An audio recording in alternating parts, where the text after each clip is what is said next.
পাখি, যা কিনা পরিবেশের সৌন্দর্যকে আলাদাই মাত্রা দেয়।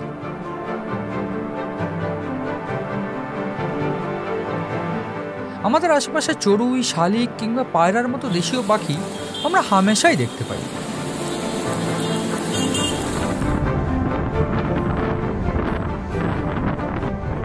কিন্তু তাদের সেইভাবে কদর অনেকেই করেন।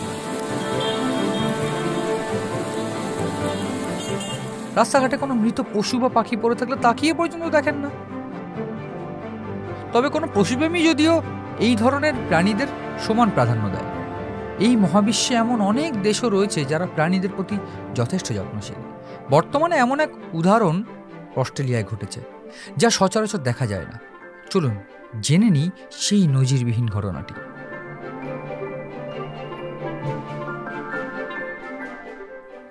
দৃশ্যটা কিছুটা এমন ছিল যে গ্যালারি ভর্তি দর্শক রয়েছে মাঠে খেলতে নামতে প্রস্তুত খেলোয়াড়রা।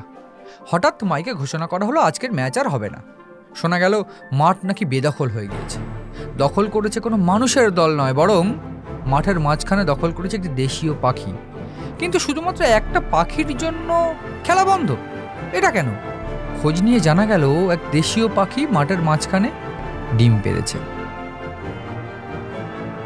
এই যেন এক পরিবেশ সচেতনতার ব্যতিক্রমী দৃষ্টান্ত, যা সৃষ্টি করল অস্ট্রেলিয়া।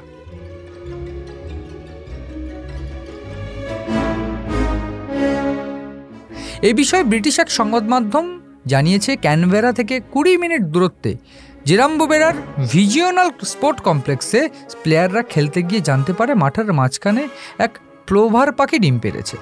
এই খবর শুনে দ্বিধায় পড়ে যান খেলোয়াড়রা। এই জাতের পাখিরা সাধারণত বাচ্চা জন্ম দেওয়ার পর খুবই রক্ষণশীল হয়ে ওঠে, এমনকি বিপদ আজ করলে এই পাখিরা খুব আক্রমণাত্মক হয়ে ওঠে। এমন সময় যেন তেন প্রকারে তাদের বাসার কাছাকাছি থাকা কাউকেই সরিয়ে দেওয়ার চেষ্টা করা হয়।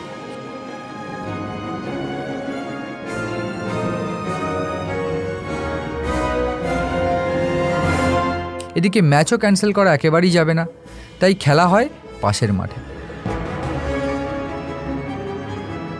পাখির ডিম দেওয়ার কারণে 28 দিন বন্ধ থাকবে মাঠটি।